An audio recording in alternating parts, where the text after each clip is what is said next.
I work night shifts at a hospital morgue. One body moved twice without anyone entering the room. I work as a morgue assistant at a mid-sized hospital in Michigan. Night shifts mostly. It's not glamorous, but it's quiet, and it pays okay. Most of the time, the job is just logging bodies, prepping for autopsies and paperwork. Last week, we received a 67-year-old man, Arthur Levinson. Cardiac arrest. No suspicious circumstances. I logged him, cleaned the body, and set him in Chamber 6 for hold. Everything was routine.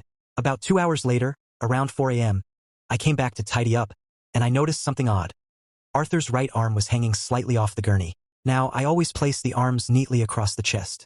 Habit. It helps during prep and just feels more respectful. So seeing the arm down like that caught me off guard.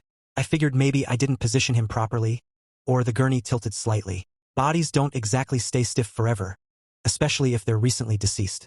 Muscles loosen, small shifts happen. Still, it was enough to make me pause. I adjusted the arm back, made a note in the log, and didn't think much more of it. The next night, when I opened Chamber 6 for a double check, we were expecting a new intake. I found Arthur's gurney pushed slightly off its original mark. Not far, just a few inches.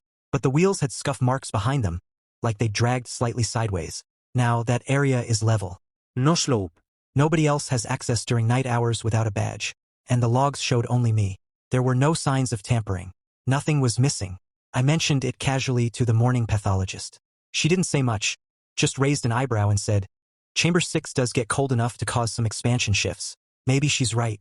Maybe it's just mechanics. But it's the first time I've ever had to reposition the same body twice.